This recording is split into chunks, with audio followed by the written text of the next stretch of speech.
ایک عاشق رسول کی داستان سن لو. عاشق کیسا ہوتا ہے؟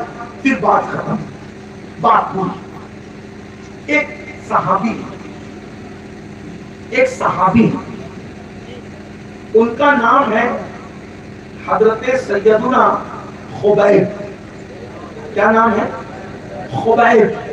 حضرت خبیب جب بدر کی جنگ میں مکے کے گنڈے ہار گئے تو انہوں نے مسلمانوں سے بدلہ لینے کے لیے بہت سارے ہتھکنڈے استعمال کیے، اور اس میں سے ایک ہتھکنڈا یہ تھا کہ غلط سلط باتیں کر کے ان لوگوں نے کچھ مسلمانوں کو گرفتار کر لیا، اور گرفتار کرنے کے بعد حضرت خبیب رضی اللہ تبارک و تعالیٰ جیسی ہستی کو انہوں نے جیل میں ڈال دیا، اور جیل میں ڈال کر حضرت خبیب سے کہا خبیب محمد کو چھوڑ صلی اللہ علیہ وسلم. اس طرح ہم محمد نہیں کہتے کیونکہ ہم اپنے نبی کا نام القاب و آداب کے ساتھ لیتے ہیں، بلکہ ہم تو یہ سمجھتے ہیں ہزار بار بشویم دہن ز مشک گلاب کنوز ناف تو گفتن کمال بے ادبیس، کہ یا رسول اللہ اگر میں کروڑوں مرتبہ اپنے منہ کو مشک اور گلاب سے دھل لوں تو ایک مرتبہ بھی نام محمد لینے کے قابل میری زبان نہیں ہو سکتی. ایک بات بتاؤں مسلمانوں، غور سے سن رہے ہو تو سن لو. اللہ اکبر. ایک دور تھا کہ مسلمانوں کا بچہ بھی کبھی بے وضو نام محمد نہیں لیتا تھا. آقا کا نام مصطفیٰ کہتے تھے، مرتضیٰ کہتے تھے، حامد کہتے تھے، محمود کہتے تھے، طہا کہتے تھے، یاسین کہتے تھے، مزمل کہتے تھے، مدثر کہتے تھے. لیکن جب نام محمد لینا ہوتا تو سر جھکا دیتے تھے، آنکھوں سے آنسو نکل آتے تھے، دل پہ ہاتھ رکھ کے دل جھکا دیتے تھے. یہ طریقہ تھا صوفیہ کا. حتیٰ کہ بادشاہ لوگ بھی میرے آقا کا نام کبھی بے وضو نہیں لیتے تھے. اور ایک بات بتاؤں، نبی کا جتنا ادب کرتے تھے اتنا مسلمانوں کو اللہ نے عزت دی تھی.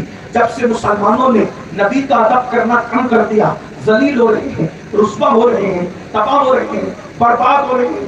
ادب کرو اپنے آقا کا. آپ نے ایک نام سنا ہوگا سلطان محمود غزنوی کا نام سنا ہوگا. محمود غزنوی بڑا آدمی ہے، بہت بڑا بادشاہ ہے. محمود غزنوی کا ایک وزیر تھا جس کو دنیا ایاز کے نام سے جانتی ہے. محمود و ایاز کی بڑی داستانیں مشہور ہے. اور ایاز کے گھر میں ایک بیٹا پیدا ہوا تو اس نے میرے نبی کے نام پر اپنے بیٹے کا نام محمد رکھا. اور جب ایاز کا بیٹا محمد بڑا ہو گیا، ایاز کا بیٹا محمد جب بڑا ہو گیا تو بڑا ہونے کے بعد ایاز نے محمود سے کہا محمود اے بادشاہ میرا بیٹا آپ کی خدمت میں رہے گا، آپ اس کو اپنی خدمت میں رکھ لیجئے، یہ آپ کی خدمت کرتا رہے گا. محمود کو نے منظور کر لیا، اس لیے کہ بادشاہ کی خدمت کے لیے کوئی اعتماد کا بندہ چاہیے تھا، اور ایاز کے بیٹے سے زیادہ اعتماد کس پہ کیا جا سکتا تھا. تو ایک دن محمود نے اور ایاز کے بیٹے کا نام محمد لینے کی بجائے چلایا او ایاز کے بیٹے تو نے حمام میں تولیہ نہیں رکھا. ایاز نے سنا، سن کر ایاز گھبرا گئے اور گھبرا کر کے رک گئے. بادشاہ حمام سے باہر نکلے تو ایاز کہتے ہیں جہاں پنا اگر جان بخشی ہو تو ایک سوال کروں، میری جان کی بخشی ہو تو ایک سوال کروں. محمود نے کہا ایاز کہو کیا کہنا چاہتے ہو، آپ کے کہنے سے کیا پابندی ہے. تو ایاز نے کہا حضور آج آپ نے اپنے غلام زادے کا، غلام کے بیٹے کا نام محمد نہیں لیا، آپ نے ایاز کا بیٹا کہہ کر کے پکارا. حضور کیا وجہ ہے؟ کئی غلام زادے سے آپ ناراض ہو گئے کہ آپ اس کا نام نہیں لیتے. ایاز محمود کے تیور بدل گئے اور فوراً کہا ایاز محمد تیرے بیٹے کا نام بعد میں ہے، محمد میرے مدینے کے سردار کا نام پہلے ہے. تو کہتا ہے کہ میں نے حمام میں کھڑے ہو کر محمد کہہ کے کیوں نہیں پکارا؟ ارے جب میں حمام میں کھڑا تھا اس وقت میرا وضو نہیں تھا، میں بے وضو کبھی نام محمد نہیں لیتا ہوں. آنکھوں کا تارا نام محمد، دل کا اجالا نام محمد، صلی اللہ کا صحرا سجا کر دولہا بنایا نام محمد. پڑھتی درودیں دوڑے گی ہورے لاشا جو لے گا نام محمد. آنکھوں میں آ کے دل میں سما کے رنگت رچا جا نام محمد. پوچھے گا مولا لایا ہے کیا کیا، مجھ سے پوچھے گا مولا لایا ہے کیا کیا، میں یہ کہوں گا نام محمد.